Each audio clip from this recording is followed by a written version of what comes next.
Hi everyone, I Ayushi Jain working as a legal intern in Lexis Q and Company. Today in this video I am describing about brief introduction of taxation law. On a lighter note, it is said that human cannot escape debt and tax. आज ही नहीं पहले के ज़माने भी taxes लिए जाते थे. In Indus Valley civilization, tax was taken in form of labor, crops or animal. Introduction of tax aim is to levy tax and generate revenue that is used by the state to meet the public expenditure. Tax is collected on the income which is earned by a person as a salary, business or profession, capital gain, house rent income, or any other sources. These are called the direct source of income. Income tax is a direct tax, a tax which a taxpayer paid directly to a government, and an indirect tax is a tax which taxpayer pay indirectly to the government. For example, GST, custom, the receiver of money like restaurant owner who charges tax on food or telecom provider charges GST from their customer. Income tax is a tax of direct nature levied by central government only. The Constitution of India in Schedule 7 Union List Article 82 has given the power to central government to levy a tax on any income other than an agricultural income, defined in Section 10 Clause 1 of the Income Tax Act 1961. 265 of Constitution of India provide that no tax shall be levied or collected except by authority of law. Section 4 of Income Tax Act define every person whose total income exceeds the maximum amount not chargeable to tax shall be chargeable to income tax at rate or rate prescribed in Finance Act.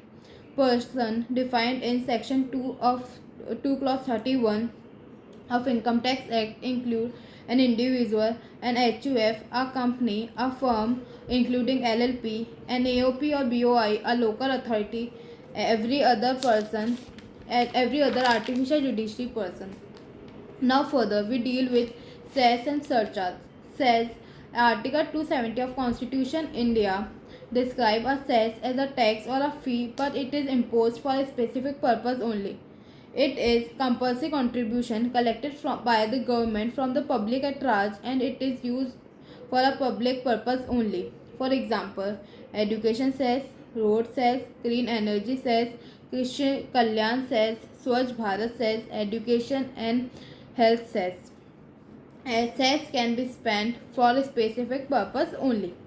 In Article 271, surcharges are defined. Center may at any time increase the tax and duties by a surcharge by its own purpose, which would form a part of Consolidated Fund of India. It applies to taxpayers with higher income. It can be spent for any purpose just like a normal tax. Further, we deal with the definition of income. Income definition is defined under Section 2, Clause 24. Income include first, profit and gain; second, dividend; third, voluntary contribution received by a trust; fourth, the value of any perquisite or profit in lieu of salary taxable under Clause 2 and 3 of Section 17. 3a. Any special allowances for benefit other than perquisite include under subclause 3. Fourth, any allowances granted by assessee either to meet his personal expenses. Fifth, any capital gain chargeable under Section 45. Sixth, any profit and gain of any business of insurance. Seventh, any winning from lotteries, crossword puzzles, races including house race, card games, any other games of any sort, or from gambling or betting of any form of nature whatsoever it is. Last point, any sum received by assessee from his employer as contribution to any provident fund or superannuation fund or any other fund. This definition is not exclusive, it is an inclusive definition. Purpose of definition is not limited the meaning of income, but it widens its net. Even if receipts do not fall within the ambit of this clause, it might still come under the definition of income. In case CIT versus GR Karthike 1993, fact of this case was the assessee participated in car Larry, which was contest, not a race, and he won the prize. Issue in this case rise is whether prize money for Carl Larry was covered under definition of income.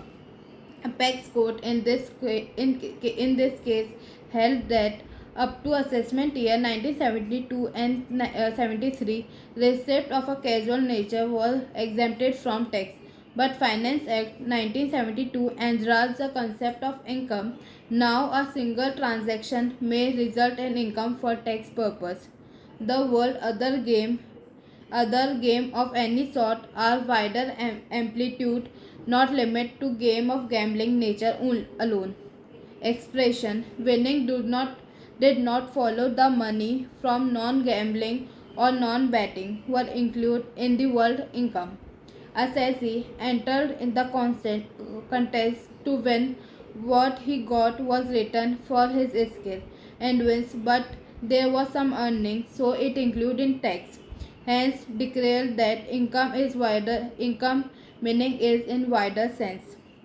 In case Kamaksha Narayan Singh versus CIT, income is a word difficult and impossible to define in any precise general formula. In case Gopal Sharan Narayan Singh versus CIT, anything which can properly describe as income is a taxable under the Act. Thank you.